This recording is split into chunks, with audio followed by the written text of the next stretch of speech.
Nous allons voir aujourd'hui la prédication intitulée l'origine de l'islam. Parce qu'en ces temps-ci, on veut se concentrer sur ce culte-là, cette religion. Je pense que si Dieu le veut, vraiment, c'est moi-là, on appellera un peu à l'origine de toutes choses pour aider les enfants de Dieu, nos frères aussi, qui sont liés dans ces systèmes-là, et aussi éclairer la lanterne des uns et des autres. Parce qu'il a dit, vous connaissez la vérité, et la vérité vous affranchira. La vérité, c'est la parole de Dieu. Mon micro, ça va, le son n'est pas étouffé. Ok. La vérité, c'est la parole de Dieu. Et la vérité, c'est Jésus-Christ. Il n'y a pas d'autre Dieu. Nous le savons. Vous savez très bien que la dernière fois, il y a un mois de cela, il y a eu un débat qui avait été avorté au plateau, au jardin public, où les musulmans nous ont provoqués.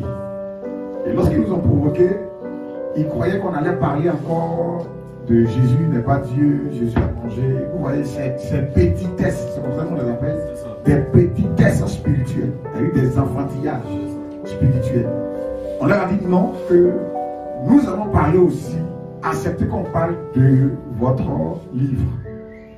Est-ce que votre prophète est-il véritablement un prophète envoyé par le Dieu de la Bible? Question. Quand je parle du Dieu de la Bible, je parle du Dieu judéo-chrétien. Le Dieu que les Juifs, dans le judaïsme, ont adoré. Avant eux, par leur ancêtre Abraham. Parce qu'il a commencé à se révéler après le déluge. Puisque nous sommes dans l'après-déluge. Le premier monde, c'était le monde antédiluvien, d'avant le déluge. Dieu a détruit ce monde. Et le monde d'après le déluge, à partir d'Abraham, Dieu commence à se révéler. Donc ce Dieu qui a commencé et qui s'est révélé à Abraham, à Isaac, à Jacob et à tous les prophètes de l'Ancien Testament. Et ce Dieu-là qui est venu dans la plénitude de son esprit, parce que nous croyons que Jésus-Christ est la parole en fait chair. Amen. Est-ce que ce Dieu-là, ce dernier qu'on appelle Muhammad ou Mahomet, par déformation en français, est-ce que ce dernier-là est l'envoyé de ce Dieu? Et on allait parler en faisant sortir vraiment les livres, les hadiths et les tafsirs. Parce que nous avons lu le Coran, aujourd'hui tu peux le télécharger.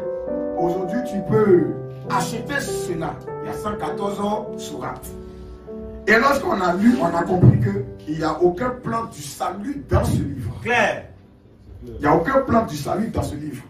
Un livre qui d'entrée de jeu ne croit pas le péché originel, c'est fini. Parce que le salut est en rapport avec ce qui s'est fait en Éden. Or, l'islam ne croit pas au péché éternel, au péché originel, où le diable est venu faire douter l'homme de la parole de Dieu. Dieu a fini de parler. Et le diable est venu dire quoi? Dieu a-t-il réellement dit? Est-ce que Dieu a-t-il réellement dit? Et l'homme, le doute a commencé à entrer. C'est là que l'incrédulité a entré. Parce que l'homme a commencé à douter de la parole. Dieu qui a dit ça là, est-ce qu'il a réellement dit ça? Dieu n'est pas dans le doute. Et l'ennemi a fait douter l'homme. C'est ainsi que la mort, toutes ces choses-là sont entrées. Donc Christ vient pour ôter le péché du monde. Amen. Et ce péché-là a commencé depuis le jardin d'Éden. L'homme a été incrédule à la parole. Ça a introduit ce qu'on sait aujourd'hui. Mais Christ vient pour nous racheter de cela. Dans un livre qui d'entrée de jeu ne croit pas le péché originel, ne croit pas même à la rédemption en Jésus-Christ, il n'y a pas de salut dans ce livre. Quelle que soit la beauté, la gentillesse, les sacrifices, toutes ces choses. Donc, nous allons situer l'origine. Parce qu'il est très important de connaître l'origine des choses. De connaître la source des choses. Le Seigneur te dit quoi? Vous êtes la lumière du monde. Amen. Le chrétien n'est pas perdu. Le chrétien sait là où il se trouve. Il sait où il est quitté. Et il sait où il va. Amen. Parce qu'il est dans le chemin qui est Jésus-Christ. Amen. frères, dans la Bible, notre livre, tout ce qui concerne le plan du salut, tout ce que Dieu a envoyé pour présenter le plan du salut, comment Dieu les a appelés, comment ils ont vécu, même leurs fautes, leurs erreurs humaines, tout a été noté dans la Bible. Dieu n'a rien caché. Les faiblesses des hommes de Dieu, Dieu a mentionné ça. Rien n'a été caché. L'idolâtrie dans laquelle Israël est tombé, parce que je ne crois pas qu'un peuple qui va parler de lui, alléluia, amen, va faire sortir ses mauvais côtés, frère. Amen, amen, amen. Alléluia, amen. Mais leurs mauvais côtés ont été écrits dans la Bible. Et Paul nous dit, d'un côté dit, ces choses sont arrivées pour nous servir d'exemple. Donc Dieu n'a rien caché. Mais pourquoi aujourd'hui ce prophète, ce faux prophète-là, son appel est caché? Sa vie cachée. Comment il est mort? Caché. On nous prête un livre avec 114 sourates. Il faut réciter, il faut lire. Et on ajoute dessus les incantations qu'il faut réciter avec le nombre de prières par jour. Bon, lui-même là, comment il a vécu? Question. Comment il est né? Comment Dieu l'a appelé? Question. Si c'est réellement Dieu. Parce qu'un véritable prophète de Dieu, son appel doit être un appel de Dieu. Parfois nous croyons que si le départ est faux, le déroulement jusqu'à la fin est faux. Quelle que soit la beauté, quel que soit le nombre que ça va traîner ou bien ça va trimballer, si le point de départ il est faux, tout le reste jusqu'à la fin est faux. Dieu bénit richement sa parole. Donc, aujourd'hui, le citoyen lambda, le musulman, il a à sa main le Coran. Même les hadiths, ils ne les savent pas. Les tafsirs, ça on n'en parle pas. Qui concerne la sunna de Muhammad, c'est-à-dire quoi? Lui-même, ses propres propos, ses propres déclarations qu'il a tenues. Et ses contemporains, ils ont relayé cela. C'est ce qu'on appelle la sunna. Ça est dans les hadiths et dans les tafsirs. Quand on a jeté nos regards dans le Coran, dans les hadiths et dans les tafsirs, frère, mais nous avons été très étonnés.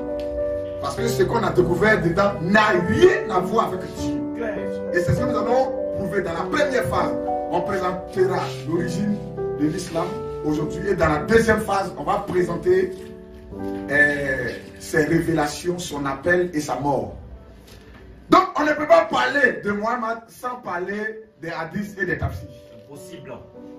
Sans parler de sa sunna. Et nous avons déjà dit la dernière fois, donnez-moi ce livre-là,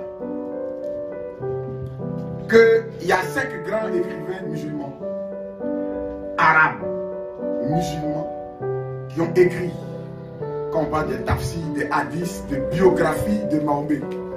Il y a 5 grands musulmans qui ont parlé de ses guerres, ses conquêtes, le nombre de ses femmes, toutes ces choses. Il y a 5 grands écrivains musulmans qui ont écrit sur lui, de ses révélations. Il y a Ibn Hisham, qu'on a ici. Il y a Ibn Ishaq. Il y a aussi Al-Waqidi, Al-Masoudi et le célèbre Al-Bukhari. On parle des hadiths de Al-Bukhari. Dieu merci, on a vu ces hadiths là parce que les frères de la France nous ont fait venir ça. Même ce livre-là, il y a un frère qui est en France qui nous a envoyé ce livre-là pour qu'on puisse prendre connaissance de ça et continuer toujours dans le combat lorsqu'ils ont vu les vidéos. Et Ibn Ishaq, parmi ces 5 grands écrivains, il y a 2 qui se sont spécialisés sur la biographie de Mahomet. Ishaq et Hisham. Et selon tous les historiens, Hisham, il est celui-là qui est déclaré biographe officiel de Mahomet. Parce que lui, il est rentré et dans sa vie et aussi dans ses guerres. Il a vécu à partir de l'an 700. Il est décédé à l'an 800. Et ce sont les livres qu'on ne donne pas aux citoyens musulmans, ni même arabes. On a lu que les livres, c'est le professeur Waïd Atala, un arabe, qui est allé à la bibliothèque d'Alexandrie, la bibliothèque spécialisée où il y a ces livres-là. Parce que ces livres-là, dans les anciens volumes, c'est 1600 pages. Et c'est divisé en 4 exemplaires. Donc il est allé, il a lu, Et il a concentré ça pour faire sortir ce livre-là. On appelle le titre quoi? Ibn Ishaq, la biographie du prophète Mohammed, traduit et noté par Waïda Atala, qui est professeur en France à l'université de Nancy, qui est aussi musulman et historien. Donc il n'a rien ajouté. Il allait prendre dans les anciens livres de Hicham, il a lu, il a condensé, et il a produit ce document. Il y en a en arabe, ça c'est la forme française qu'on a ici. Sa biographie est derrière ici, tout y est. Donc il ne faudrait pas que les gens disent c'est nous, on a fabriqué ça. C'est les musulmans eux-mêmes, leurs dévanciers, leurs professeurs, qui sont allés lire dans ces livres-là, qui ont fait sortir ces révélations. Pour eux, il faut mieux connaître leur religion, pour ne pas les attaquer. Or, en faisant ça, c'est des armes qui nous sont données. Alléluia. Ce sont des armes qui nous sont données pour confirmer notre foi en Jésus-Christ. Pour confirmer notre foi en Jésus-Christ. Dieu bénisse richement sa parole, frère. Parce que nous savons, frère, que personne ne peut parler de lui-même que lui-même. C'est comme ça. Donc ce que Mohammed lui-même il a dit, ce qui s'est fait par ses parents, par son grand-père, et qui a été relaté par leurs contemporains, c'est ce qu'on va lire. Ce n'est pas nous qui avons écrit ça, c'est eux-mêmes. Il ne faudrait pas qu'ils nous attaquent pour dire que il y a des gens qui attaquent les musulmans, ils ont fabriqué des choses. Non. Voilà pourquoi l'introduction, il nous dit quelque chose. De bien Esther. Oui. Ce n'est pas en effet en suivant des fables habilement conçues. Qu'est-ce qu'on appelle fables? Des fables habilement conçues. Et dans une habileté, dans une intelligence raffinée, quelqu'un va fabriquer un mensonge. Puis il va vous donner ça. Puis vous allez suivre ça.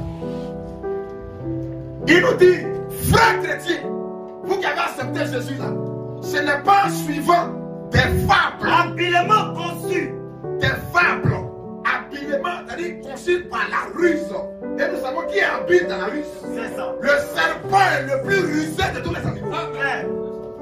Et c'est ce que le diable fait. Il vient prendre notre connaissance sur la pensée de l'homme.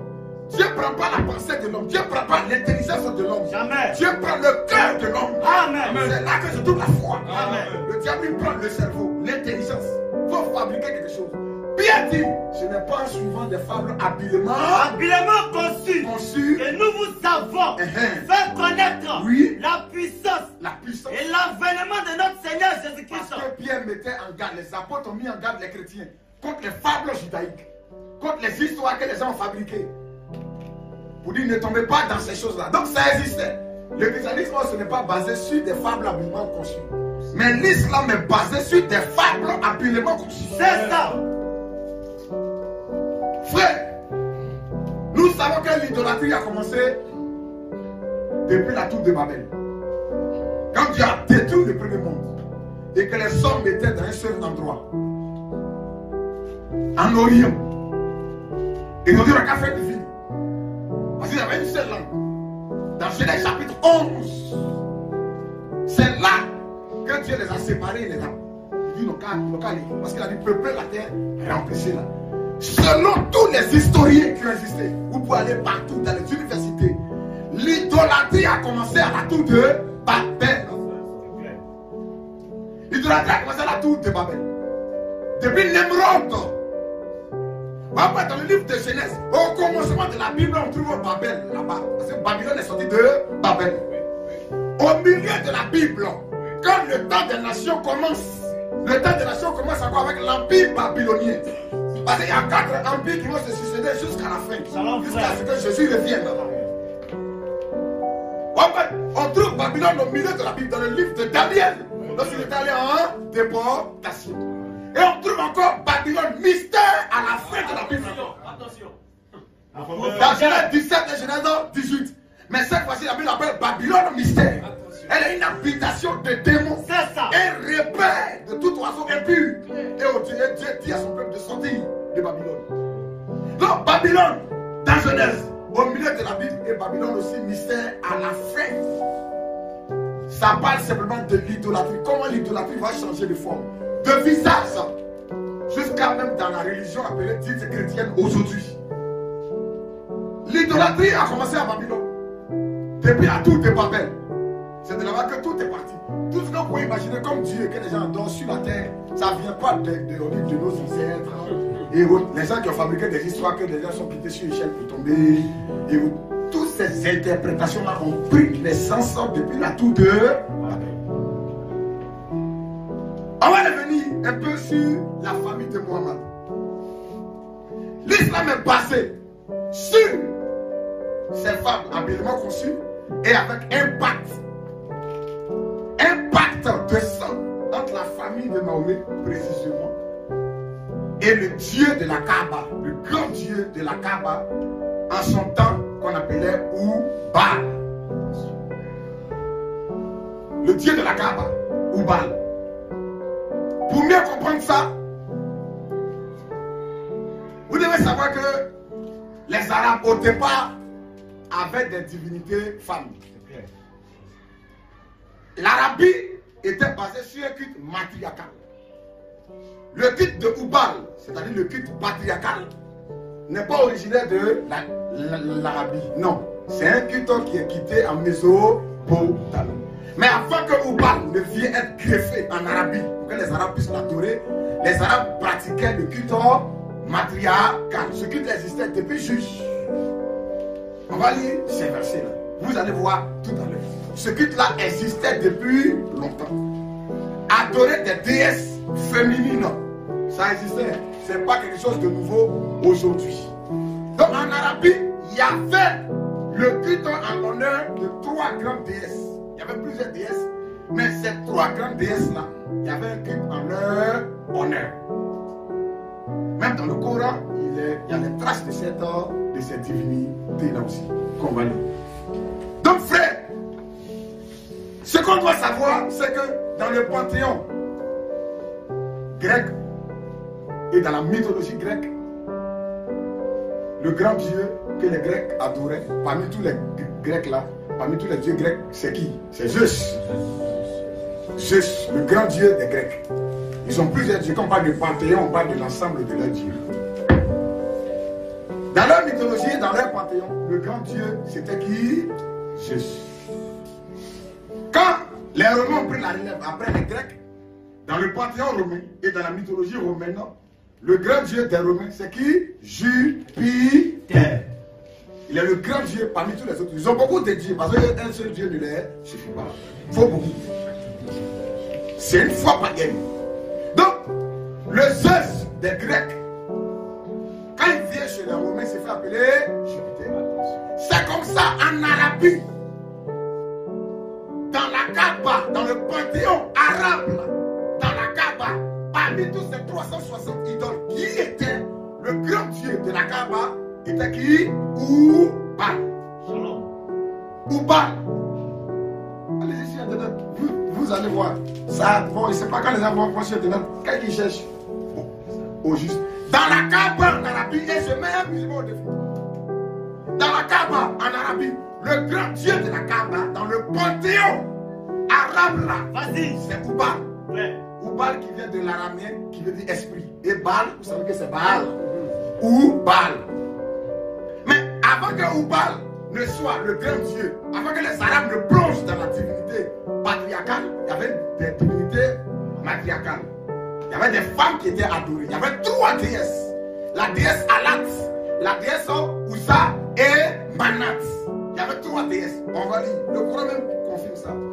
Prends la sourate 53. Sourate 53, 19 à 22 et 27 à 28. Oui. Sourate 53. 53, oui. À partir du verset 19. Que vous ensemble, oui, des divinités, Lat, oui, et Ouza, Lat, L-A-T. On dit Alat, parce que le Al veut dire le. Lat, donc la divinité Lat, et qui? Et Ouza. Il y avait Alat, Al-Ouza, oui. Ainsi que Manat. Ainsi que Manat. Cette 3e autre. Voici les 3 divinités qui existaient avant que l'islam entre en Arabie. Ces 3 déesses qui étaient vénérées. Parmi elles, la grande déesse, c'était la déesse Lat, appelée Alat. Et Alat était la déesse de la fécondité chez les Arabes. La déesse de la fertilité. La déesse du printemps. Or, nous savons qu'il y a la déesse de la fécondité et du printemps.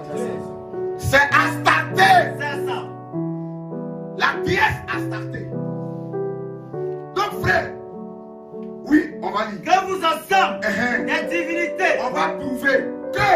avait ce culte-là qui existait. Allons-y, frère, oui. Des divinités, Lat, oui. Eusa, ainsi que Manat. Pour avoir, même le Coran parle, vous prenez le livre des idoles de Hicham. On appelle ça la Kitab d'Al-Asnam. Vous tapez livre des idoles de Hicham. Ce livre est intitulé la Kitab d'Al-Asnam. On parle de tous les idoles que les Arabes adoraient avant la venue de l'islam. Parce que dans notre deuxième phase, vous allez voir que les pratiques de cet ancien culte-là, on retrouve tout ça dans l'islam. C'est ça. Le tour de la Kaaba, embrasser la pierre noire. Ces pratiques-là qui existaient dans l'ancien culte arabe païen, on retrouve toutes ces pratiques-là dans l'islam, même avec les symboles qui vont avec. Attention. Avec la lune et l'étoile. On retrouve tout ça dans l'islam. Oui, allons-y. Que vous ensemble. On me dit que vous ensemble. Des divinités, Lat, Des divinités, Lat, Eusa, et Ouza, ainsi que Manat. que Manat, C'est troisième autre. Troisième autre. Donc c'est des divinités féminines. Il ne dit pas ce troisième autre. Sept troisième autre. Oui. Cette troisième autre. Serait à vous. Serait-ce à vous. Le garçon. Vous voyez, lui, Mohamed, il se plaignait. Il dit serait-ce à vous le garçon. Et à lui. Et à lui est grand elle. C'est Allah. Il se plaint pourquoi est-ce que vous êtes des hommes et vous adorez des divinités féminines. Serait à vous le garçon. Vous, c'est le garçon. Vous, et à lui. Et à lui, Allah. La fille. La fille. C'est-à-dire que la divinité féminine, on compte ça Allah. Donc, Allah, la veut dire Dieu. Allah, c'est le Dieu. Et la déesse, c'est Allah. Parce que Allah, c'est le masculin de Allah. Parce qu'en arabe, le T à la fin exprime quoi? Le féminin. On dit la zakat. Il y a T à la fin. La salat. Il y a T à la fin. Donc, Allah et Allah. Le T là, c'est la déesse. Shalom. Amen. Tu comprends? Donc, Allah veut dire simplement le Dieu. Le Dieu ou bien la déesse. Maintenant, Allah, là, la déesse Allah de la fécondité. Serait à vous. Ouais, dit quoi? Serait à vous les hommes. Garçon. Pourquoi vous êtes des hommes et vous prenez le garçon. Et à lui. Et à lui. La fille. Donc, Allah, c'est une divinité féminine. Donc, on dit à lui qui Allah, la fille. Donc, il se plaint de ça. Termine. Que voilà donc. Oui. Un partage juste. Oui, ça c'est un partage injuste. Vous êtes des hommes et vous attribuez à lui, Allah, la fille. Donc la divinité féminine. Allah, oui, était adoré. Et quand on prend dans le Coran, en bas, ici, ils ont fait le commentaire et ils vont expliquer ces trois divinités. Oui, allons-y. Allah était adoré à Taïf, à Loussa, oui, à Naka. Vous voyez, Allah, la divinité féminine, là, était adorée à Taïf, Al-Ouza, à Naka, oui, entre la Mecque et Taïf. Il y avait sa Kaaba là-bas. Il y avait plusieurs Kaaba. Selon les historiens, il y avait 24 Kaaba, parce que Kaaba avait du cube. Et au départ, on n'appelait pas ça Kaaba, c'était les Tawagites. Donc, chacune avait sa Kaaba. Elle, la déesse Allah, le Coran même dit, son lieu, on va l'adorer. Était adoré. Le lieu de précision. Oui. À Taïf. Oui. À Louza. À Naka. Entre la Mecque et Taïf. Manat. À Saïd Alba. Manat, elle était adorée à Saïd Alba. Qui s'est ouvert. Au niveau de Médine. Sur la mer Rouge. C'est fétiche. Donc ce sont des idoles. Ils disent c'est fétiche. Était vénéré. Aussi dans la Kaaba. Donc en plus qu'elle avait un lieu de culte spécial, mais les statues aussi étaient dans la Kaaba. Il y avait plusieurs dieux dans la Kaaba. On peut dire ces fétiches étaient vénérés. Aussi dans la Kaaba. Aussi, pas seulement dans un lieu, mais il y avait aussi ces fétiches à représenter dans la Kaaba. Ils étaient vénérés aussi dans la Kaaba. Parce qu'il y avait plusieurs dieux dans la Kaaba. 360 idoles. Donc on termine la sourate 53, 19 à 22 qu'on va relire et on va prendre 27 à 28. Ce culte-là, il connaissait très bien ce culte.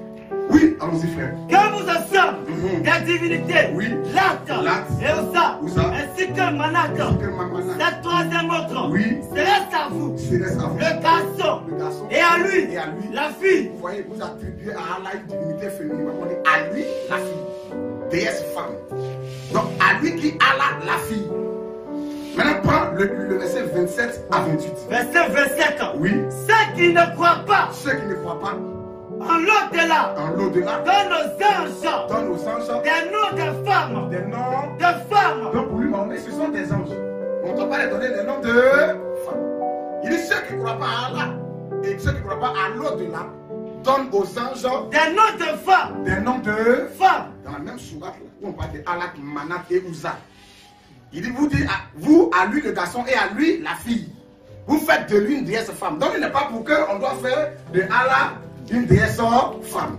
Après il dit que les gens qui ne croient pas à l'au-delà donnent aux anges des noms de femmes. Ceux qui ne croient pas. Ça veut dire que pour Mahomet, ce sont des anges. On ne doit pas leur donner les noms de femmes. Ce qui montre encore la confusion parce que dans son paradis là-bas, il dit que les gens vont se marier. Or Jésus dit à la révélation, les hommes prendront pas de femmes, les femmes prendront pas d'hommes, ils seront comme des anges. Amen. Donc comment des anges, on peut leur donner le nom de femmes? Il n'est pas d'accord avec. Mais tout compte fait, il reconnaît que ce sont des anges. Mais on ne doit pas leur donner les noms de femmes. Ça montre par là que Mahomet est un panier. C'est ça. Alat, Ouza et Manat ne sont pas des anges. Jamais. On dit, mais on va leur donner le nom de femmes, même de quoi que ce soit. Ce sont des démons. C'est ça. Ce sont des démons, ce ne sont pas des anges. Ce sont des démons. Donc, avant qu'ils ne viennent se culte de Oubal à la Kaaba, au départ, près de 2000 ans avant Mahomet, à la Kaaba, la déesse mère, c'était Alat, avec ses deux sœurs. C'était une triade, une sorte de trinité, qui existait là-bas, dans la Kaaba. C'est plus tard, lorsque ce culte de Oubal, venu de la Mésopotamie, précisément de la ville de Hit, en Irak actuel, c'est là-bas que ce culte-là est venu. Donc lorsque ce culte-là est venu en Arabie du Nord, plus tard il s'est développé, il a pris le Yémen, la Jordanie et l'Arabie même du Sud. C'est là-bas que Oubal maintenant a été mis comme dieu principal de la Kaaba. Et il a détrôné ainsi la déesse Alat. C'est comme ça. Oubal était adoré dans la Kaaba. C'était lui le grand, comme Allah Akbar, c'est-à-dire le grand dieu. Il y a beaucoup de dieux. Mais qui était le grand dieu dès le départ? La grande déesse, c'était Alat. C'est après que c'est devenu Oubal, le grand dieu. On va lire ça. Le grand-père de Mahomet même, il confirme ça. Donc, Oubal, là, il était le dieu de la guerre et le dieu de la divination. Parce que dans la Kaaba, quand on partait de consulter, ses prêtres avaient devant sa statue. Il paraît que même sa statue était une statue à l'effigie d'un homme. Le bras cassé a été remplacé par un bras en or dans la Kaaba. Et il y avait 7 flèches. Et ces flèches-là étaient utilisées par les devins pour pouvoir faire les tirages au sort. À la demande, bien sûr, de ceux qui viennent là. C'est comme ça. Dans la Kaaba, voilà ce qui est. L'histoire n'est pas comme ça. Mahomet n'est pas encore né. Voilà ce qui était dans la Kaaba d'abord. C'est là-bas qu'on a fait le pèlerinage. Voilà, nous sommes étonnés lorsqu'il est dit plus tard dans le Coran que c'est Allah qui est le Seigneur de la Kaaba.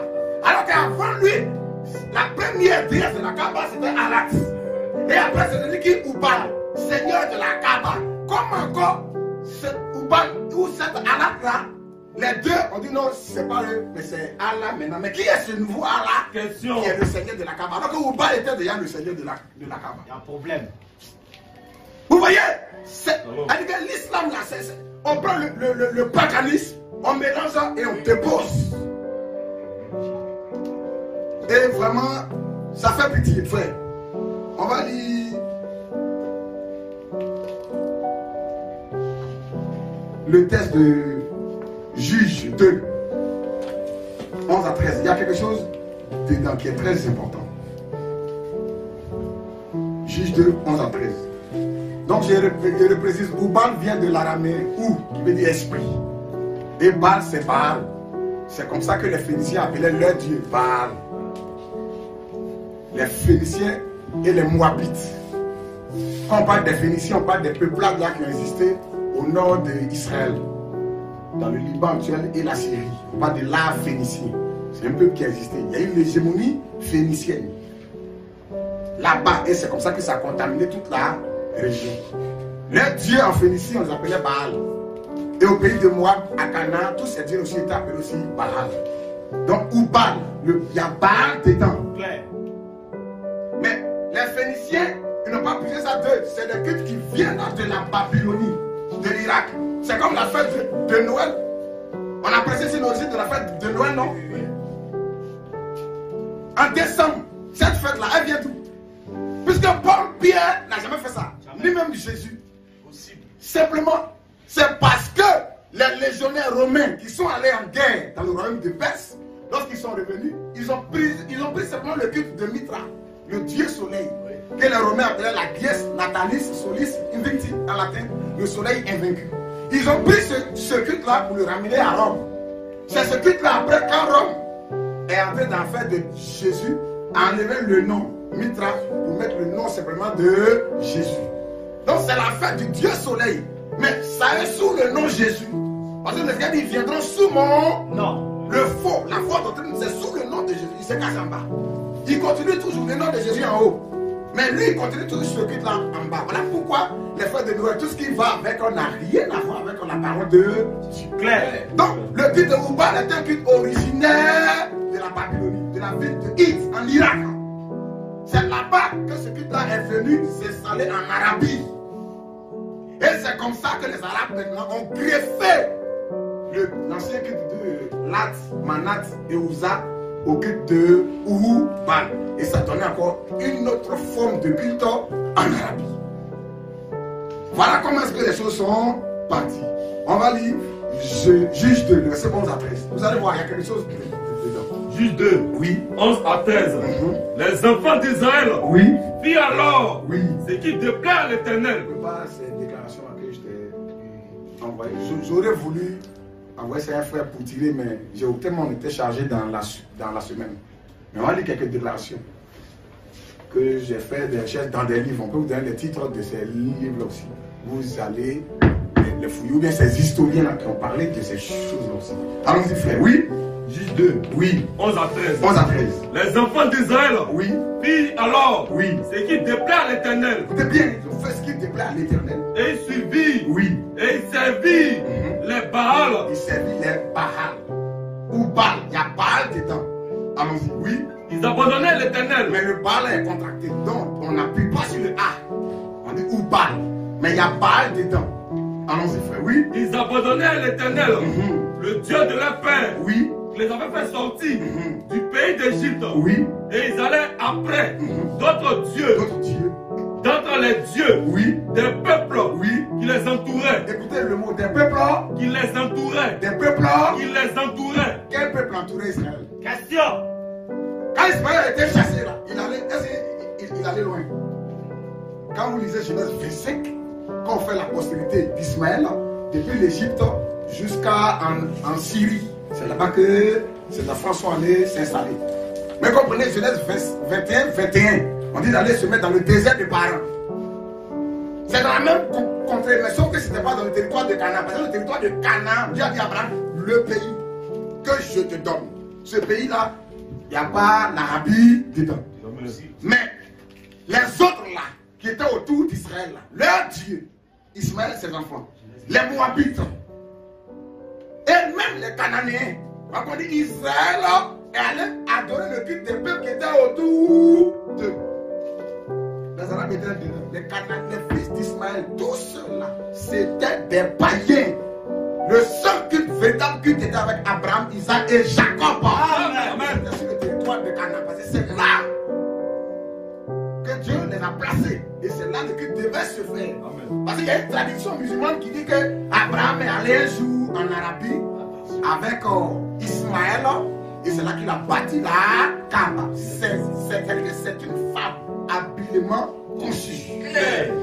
Comment prêcher sur l'origine de la Kaaba? Qui a construit la Kaaba? Question. La pierre noire qui est là-bas, qui l'a mis? Parce qu'il y a des traditions musulmanes, il y a plein de traditions. On dit non, la pierre noire était dans le paradis, elle est tombée sur la terre. Au début, elle était blanche, mais à cause du péché des gens, ce sont des femmes habilement conçues. Que le diable fait avaler au sang. L'adoration des pierres était faux culte.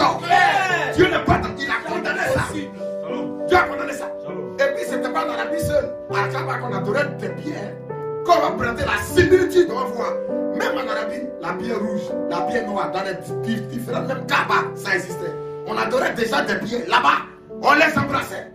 Les femmes partaient chercher la même la fécondité. Et elles faisaient des actes démoniaques sur ces pierres-là pour être fécondes. Et les gens savent pas, ils ont embrassé ses pieds là-dedans. Mais dans la similitude, pour montrer les pratiques qui existaient dans l'ancien culte et dans l'islam, dans la deuxième phase, on va faire sortir ça. Amen. On va faire sortir ça. Mais pour l'instant, on prend d'abord l'origine de la chose. Comment ça a commencé? Qu'est-ce qui existait là-bas d'abord, avant que Mahomet ne vienne à l'existence? Allons-y, frère. Oui. Ils abandonnaient l'Éternel. Oui, frère. Le Dieu de leur père. Oui. Qui les avait fait sortir du pays d'Égypte. Oui. Et ils allaient après d'autres dieux. Après d'autres dieux. D'autres les dieux des peuples. D'autres les dieux des peuples. Qui les entouraient. Les peuples qui les entouraient. Ils se prosternaient devant eux. Ils se prosternaient devant ces dieux. Et ils irritaient l'Éternel. Ils irritaient Dieu, oui. Ils abandonnaient l'Éternel. Oui, c'est comme c'est 13. Et ils servirent. Ils servirent Baal. Baal. Et les Astartés. Et les Astartés. Oui, qui sont les Astartés? Question. Et qui est Astarté? Parce qu'on va voir la déesse Alat. Elle est la divinité de la fécondité. Maintenant, quand on lit ici, Scofield nous donne un détail en bas que j'ai souligné en jaune ici. Il fait un commentaire parce que Scofield était historien. Qu'est-ce qu'il dit concernant Astarté? Parce qu'on parle de Baal et d'Astarté. Allons-y, frère. Oui. Les Astartés. Les Astartés. En hébreu. En hébreu. Ashtaroth. Ashtaroth. Au singulier Astareth. Astareth. Oui, allons-y. Étaient des statues de la déesse. De la déesse. De la fécondité. Donc la déesse Astarté, c'est une divinité féminine. C'est des peuples qui étaient autour d'Israël qui adoraient des divinités féminines. C'est ça. Parce que le culte de Alat, Uza et Manat est un vieux culte qui date de plus de 2000 ans avant Mahomet. C'est un vieux culte. C'est le peuple autour d'Israël qui pratiquait ces choses. Et on dit Astarté, c'est qui? C'est la déesse simplement de la fécondité. Étaient des statues de la déesse de la fécondité. La fécondité Que vénéraient les Phéniciens. que vénéraient les Phéniciens. Elles étaient adorées. Elles étaient adorées par Israël. Par Israël. En période de déclin spirituel. Lors de leur déclin spirituel, voilà comment Israël a commencé à adorer. C'est parce qu'ils étaient autour d'Israël qu'Israël tombait dans leur culte. C'est un peuple qui était autour d'Israël. C'est eux qui adoraient les Astartés. Or, Astarté, la déesse de la fécondité et du printemps. C'est elle qui est célébrée à chaque Pâques. C'est la déesse du printemps. C'est ça. Donc le Pâques n'est pas notre Pâques. Jamais. Pâques, c'est le printemps. C'est pas notre déesse. Ceux qui font Pâques, nous. Tu crois que c'est la Pâques des Juifs là? Tu célèbres. La Pâques des Juifs est devenue un homme. Amen. Et cet homme, il est la parole.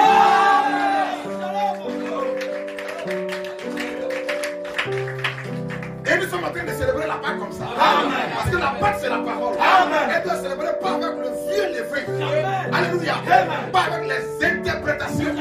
mais avec la révélation de la parole.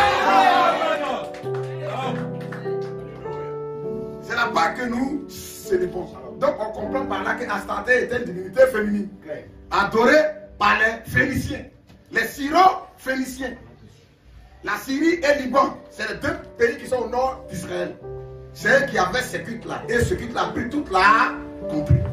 Simplement, on va lire un peu l'histoire de cette déesse-là. Parce que parmi ces trois déesses, il y a une qui nous intéresse dedans. Parce que Alat, c'est le féminin de Allah. Alat, il y a le T dedans. L'historien grec Hérodote, qui a existé, je crois, au 5e siècle avant Jésus-Christ, tapé Hérodote, grand historien, grand voyageur. Dans ses livres et ses écrits, parce qu'il a voyagé, il allait en Arabie, il allait en Perse, en Égypte. Il y avait une déesse adorée en Arabie qu'on appelait Al-Ilahat. Attention, c'est la même Allah là. Lui, frère, allons-y. Oui, Hérodote. Hérodote, historien grec. Pour les étudiants, vous pouvez prendre ça, vous tapez Hérodote. On l'appelait Hérodote, le père de l'histoire. Le père de l'histoire. C'est comme ça on l'appelait Hérodote. Surnommé le père de l'histoire. Prenez les livres d'Hérodote. Dans ces livres-là, quand il a voyagé, là, il dit en Arabie là-bas, il y avait une déesse qu'on adorait. Avant même la naissance de Jésus, Hérodote a existé. Comment dans ces voyages-là, il va en Arabie et il voit un culte d'une femme, Al-Ilahat, là-bas. Et il écrit ça dans ses livres. C'est elle qui est Alat, parce que le Al-Ilahat est la contraction de Alat. Quand vous entendez le musulman dit quoi? La ilaha. Il y a Allah dedans, mais il fait sortir le I. Mais quand on prononce le nom contracté, on ne fait pas sortir le I au milieu. Le Al-Ilah, on avale le I, ça donne Allah, c'est-à-dire le Dieu. Mais quand il veut élargir ça, il dit Al-Ilaha. Il y a le I là. Mais quand on prononce le nom non contracté, on avale le I.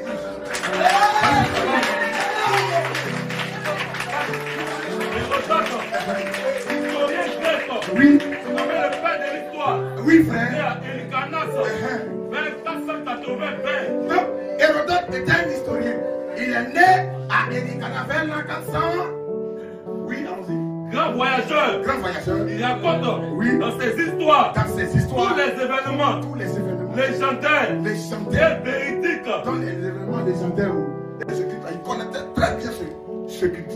Oui, allons-y, frère. Que vous ensemble, des divinités, Oui. Laka Lak. et Oza, ainsi que Manaka, Manaka. cette troisième autre, Oui. se reste à vous, C'est à vous. le garçon, Le garçon. et à lui, Et à lui. la fille. Vous voyez, vous attribuez à Allah une divinité féminine. On dit à lui, la fille. Déesse femme.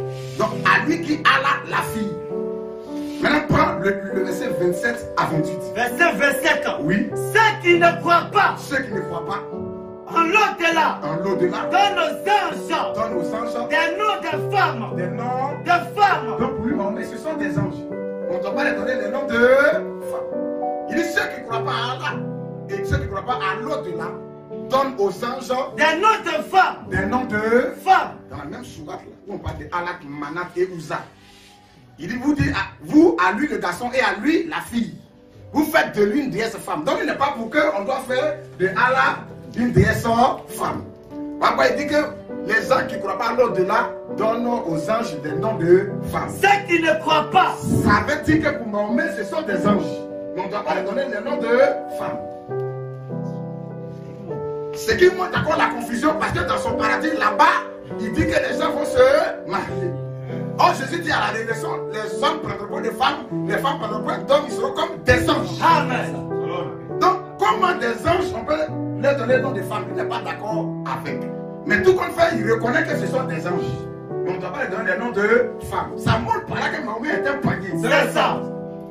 Allah, Ouza et Manat ne sont pas des anges. Jamais. Lui, on va leur donner le nom de femmes, même plus de quoi que ce soit. Ce sont des démons. C'est ça. Ce sont des démons, ce ne sont pas des anges. Ce sont des démons. Donc, avant qu'ils ne viennent ce culte de Oubal à la Kaaba, au départ, près de 2000 ans avant Mahomet, à la Kaaba, la déesse mère, c'était Alat, avec ses deux sœurs. C'était une triade, une sorte de trinité, qui existait là-bas, dans la Kaaba. C'est plus tard, lorsque ce culte de Oubal, venu de la Mésopotamie, précisément de la ville de Hit, en Irak actuel, c'est là-bas que ce culte-là est venu. Donc, lorsque ce culte-là est venu en Arabie, plus tard il s'est développé, il a pris le Yémen, la Jordanie et l'Arabie même du Sud. C'est là-bas que Oubal maintenant a été mis comme Dieu principal de la Kaaba. Et il a détrôné ainsi la déesse Alat. C'est comme ça. Oubal était adoré dans la Kaaba. C'était lui le grand, comme Allah Akbar, c'est-à-dire le grand Dieu. Il y a beaucoup de dieux. Mais qui était le grand Dieu dès le départ? La grande déesse, c'était Alat. C'est après qu'il s'est devenu Oubal, le grand Dieu. On va lire ça, le grand-père de Mohamed même, il confirme ça. Donc, Oubal, là, il était le Dieu de la guerre et le Dieu de la divination. Parce que dans la Kaaba, quand on partait le consulter, ses prêtres avaient devant sa statue, il paraît que même sa statue était une statue à l'effigie d'un homme. Le bras cassé a été remplacé par un bras en or dans la Kaaba. Et il y avait 7 flèches. Et ces flèches-là étaient utilisées par les devins pour pouvoir faire le tirage au sort. À la demande, bien sûr, de ceux qui viennent là. C'est comme ça. Dans la Kaaba, voilà ce que l'islam n'est pas encore né. Mohamed n'est pas encore né. Voilà ce qui était dans la Kaaba d'abord. C'est là-bas qu'on a fait le pèlerinage. Voilà, nous sommes étonnés lorsqu'il est dit plus tard dans le Coran que c'est Allah qui est le Seigneur de la Kaaba. Alors qu'avant lui, la première déesse de la Kaaba c'était Alat. Et après c'est devenu qui Oubal, Seigneur de la Kaaba. Comment encore cet Oubal ou cet Alat là, les deux on dit non, c'est pas eux, mais c'est Allah maintenant. Mais qui est ce nouveau Allah qui est le Seigneur de la Kaaba? Alors que Oubal était déjà le Seigneur de la Kaaba. Il y a un problème. Vous voyez, l'islam là, on prend le paganisme, on mélange et on dépose. Et vraiment, ça fait pitié, frère. On va lire le texte de Juge 2, 11 à 13. Il y a quelque chose dedans qui est très important. Juge 2, 11 à 13. Donc je reprécise, Oubal vient de l'araméen, ou, qui veut dire esprit. Et Baal, c'est Baal. C'est comme ça que les Phéniciens appelaient leur dieu Baal. Les Phéniciens et les Moabites. Quand on parle des Phéniciens, on parle des peuplades là qui ont existé au nord d'Israël, dans le Liban actuel et la Syrie. On parle de l'art phénicien. C'est un peuple qui existait. Il y a eu une hégémonie phénicienne là-bas, et c'est comme ça que ça a contaminé toute la région. Les dieux en Phénicie, on les appelait Baal. Et au pays de Moab, à Canaan, tous ces dieux aussi étaient appelés aussi Baal. Donc, ou Baal, il y a Baal dedans. Mais les Phéniciens, ils n'ont pas pris ça d'eux. C'est des cultes qui viennent de la Babylonie, de l'Irak. C'est comme la fête de Noël. On apprécie c'est l'origine de la fête de Noël, non? En décembre, cette fête-là, elle vient d'où? Puisque Paul Pierre n'a jamais fait ça, ni même Jésus. Simplement, c'est parce que les légionnaires romains qui sont allés en guerre dans le royaume de Perse, lorsqu'ils sont revenus, ils ont pris simplement le culte de Mitra, le dieu soleil, que les Romains appelaient la dies natalis solis invincti en latin, le soleil invaincu. Ils ont pris ce culte-là pour le ramener à Rome. C'est ce culte-là, après, quand Rome est entré dans l'affaire de Jésus, a enlevé le nom Mitra pour mettre le nom simplement de Jésus. Donc c'est la fête du Dieu soleil. Mais ça est sous le nom Jésus. Parce que le gars dit, ils viendront sous mon nom. Le faux, la fausse doctrine, c'est sous le nom de Jésus. Il se casse en bas. Il continue toujours le nom de Jésus en haut. Mais lui, il continue toujours ce culte-là en bas. Voilà pourquoi les fêtes de Noël, tout ce qui va avec, on n'a rien à voir avec la parole de Dieu. Claire. Donc, le culte de Oubal est un culte originaire de la Babylonie, de la ville de Hit, en Irak. C'est là-bas que ce culte-là est venu s'installer en Arabie. Et c'est comme ça que les Arabes maintenant ont greffé l'ancien culte de Lat, Manat et Ouza au culte de Oubal. Et ça donnait encore une autre forme de culte en Arabie. Voilà comment est-ce que les choses sont parties. On va lire Juge 2, verset 11 à 13. Vous allez voir, il y a quelque chose dedans. Juge 2, oui. 11 à 13. Les enfants d'Israël, oui, fit alors, oui, ce qui déplaît à l'Éternel. Je ne peux pas ces déclarations que je t'ai envoyées. J'aurais voulu envoyer ça à un frère pour tirer, mais j'ai tellement été chargé dans la semaine. Mais on va lire quelques déclarations que j'ai fait des recherches dans des livres. On peut vous donner les titres de ces livres aussi. Vous allez les fouiller, ou bien ces historiens-là qui ont parlé de ces choses aussi. Allons-y, frère. Oui. Juge 2, oui. 11 à 13. 11 à 13. Les enfants d'Israël, oui, fit alors, oui, ce qui déplaît à l'Éternel. Écoutez bien, ils ont fait ce qui déplaît à l'Éternel. Et ils suivirent, oui, et ils servirent les Baals. Ils servirent les Baals. Ou Baal, il y a Baal dedans. Allons-y, oui. Ils abandonnaient l'Éternel. Mais le Baal est contracté. Donc, on n'appuie pas sur le A. On dit ou Baal. Mais il y a Baal dedans. Allons-y, frère, oui. Ils abandonnaient l'Éternel, le Dieu de leur père. Oui. Qui les avait fait sortir du pays d'Égypte. Oui. Et ils allaient après d'autres dieux. D'autres dieux. D'entre les dieux. Oui. Des peuples. Oui. Qui les entouraient. Écoutez le mot des peuples. Qui les entouraient. Des peuples. Qui les entouraient. Quel peuple entourait Israël? Question. Quand Israël a été chassé là, il allait loin. Quand vous lisez Genèse 25, quand on fait la postérité d'Ismaël, depuis l'Égypte jusqu'à en Syrie, c'est là-bas que ces enfants sont allés s'installer. Mais comprenez Genèse 21, on dit d'aller se mettre dans le désert de Paran. C'est dans la même contrée, mais sauf que ce n'était pas dans le territoire de Canaan. Parce que le territoire de Canaan, Dieu a dit à Abraham, le pays que je te donne. Ce pays-là, il n'y a pas l'Arabie dedans. Mais les autres là, qui étaient autour d'Israël, leur Dieu, Ismaël, ses enfants, les Moabites, et même les Cananéens, on dit Israël est allé adorer le culte des peuples qui étaient autour d'eux. Les Arabes étaient dedans, les Cananéens, les fils d'Ismaël, tous ceux-là, c'était des païens. Le seul culte, véritable culte était avec Abraham, Isaac et Jacob. Amen. C'était sur le territoire de Canaan. Parce que c'est là que Dieu les a placés. Et c'est là que le culte devait se faire. Amen. Parce qu'il y a une tradition musulmane qui dit que Abraham est allé un jour en Arabie avec Ismaël. Et c'est là qu'il a bâti la Kaaba. C'est une femme habilement conçue. Quand on va prêcher sur l'origine de la Kaaba, qui a construit la Kaaba? Question. La pierre noire qui est là-bas, qui l'a mis? Parce qu'il y a des traditions musulmanes, il y a plein de traditions. On dit non, la pierre noire était dans le paradis, elle est tombée sur la terre. Au début, elle était blanche, mais à cause du péché des gens, ce sont des fables habilement conçues que le diable fait avaler aux gens. L'adoration des pierres est un faux culte. Dieu n'est pas dans, il a condamné ça. Dieu a condamné ça. Et puis c'était pas en Arabie seule. À Kaaba qu'on adorait des pierres. Quand on va prendre la similitude, on voit. Même en Arabie, la pierre rouge, la pierre noire, dans les différents, même Kaaba, ça existait. On adorait déjà des pierres. Là-bas, on les embrassait. Les femmes partaient chercher la même la fécondité. Et elles posaient des actes démoniaques sur ces pierres-là pour être fécondes. Et les gens savent pas, ils ont embrassé ces pierres-là. Mais dans la similitude, pour montrer les pratiques qui existaient dans l'ancien culte et dans l'islam, dans la deuxième phase, on va faire sortir ça. Amen. On va faire sortir ça. Mais pour l'instant, on prend d'abord l'origine de la chose. Comment ça a commencé? Qu'est-ce qui existait là-bas d'abord, avant que Mahomet ne vienne à l'existence? Allons-y, frère. Oui. Ils abandonnaient l'Éternel. Oui, frère. Le Dieu de leur père. Oui. Qui les avait fait sortir du pays d'Égypte. Oui.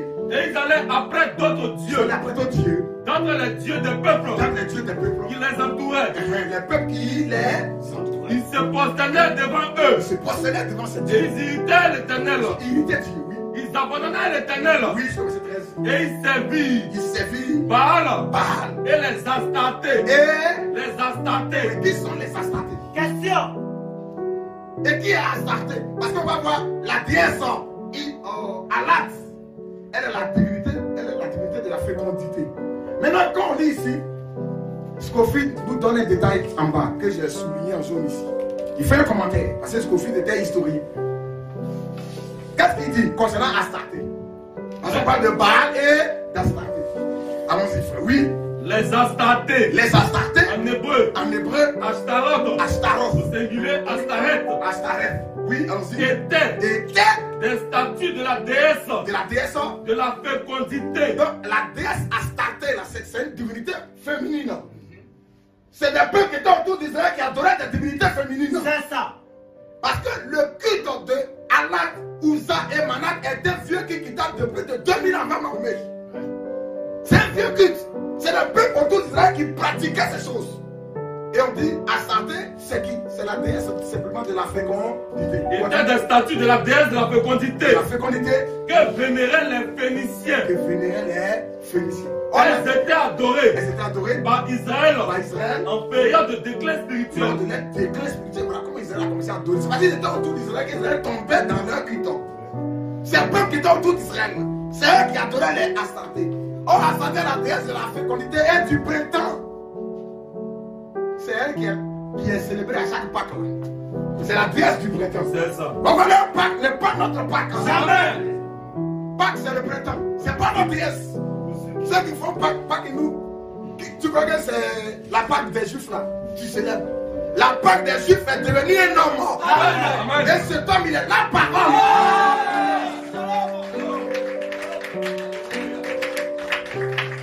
Et nous sommes en train de célébrer la Pâque comme ça. Amen. Parce que la Pâque, c'est la parole. Amen. Et de célébrer pas avec le vieux levé. Amen. Alléluia. Amen. Pas avec les interprétations. Amen. Mais avec la révélation de la parole. C'est la Pâque que nous célébrons. Donc on comprend par là que Astarté était une divinité féminine. Adorée par les Phéniciens. Les Syro-Phéniciens. La Syrie et le Liban, c'est les deux pays qui sont au nord d'Israël. C'est eux qui avaient ce culte-là. Et ce culte-là a pris toute la compris. Simplement, on va lire un peu l'histoire de cette déesse-là. Parce que parmi ces trois déesses, il y a une qui nous intéresse dedans. Parce que Alat, c'est le féminin de Allah. Alat, il y a le T dedans. L'historien grec Hérodote, qui a existé, je crois, au 5e siècle avant Jésus-Christ. Tapez Hérodote, grand historien, grand voyageur. Dans ses livres et ses écrits, parce qu'il a voyagé, il allait en Arabie, il allait en Perse, en Égypte. Il y avait une déesse adorée en Arabie qu'on appelait Al-Ilahat. C'est la même Allah. Oui, frère, allons-y. Oui, Hérodote. Hérodote, historien grec. Pour les étudiants, vous pouvez prendre ça, vous tapez Hérodote. On l'appelait Hérodote le père de l'histoire. Le père de l'histoire. C'est comme ça qu'on l'appelait Hérodote. nommait le père de l'histoire. Prenez les livres d'Hérodote. Dans ces livres-là, quand il a voyagé, là, il dit en Arabie, là-bas, il y avait une déesse qu'on adorait. Avant même la naissance de Jésus, Hérodote a existé. Comment dans ces voyages-là, il va en Arabie et il voit qu'il y a une femme, Al-Ilahat, là-bas. Et il écrit ça dans ses livres. C'est elle qui est Alat, parce que le Al-Ilahat est la contraction de Alat. Comme vous entendez, le musulman dit quoi? La Hila, Ilala. Il y a Allah dedans, mais il fait sortir le I. Mais quand on prononce le nom contracté, on ne fait pas sortir le I au milieu. Le Al-Ilah, on avale le I, ça donne Allah, c'est-à-dire le Dieu. Mais quand il veut élargir ça, il dit Al-Ilaha. Il y a le I là. Mais quand on prononce le nom non contracté, on avale le I.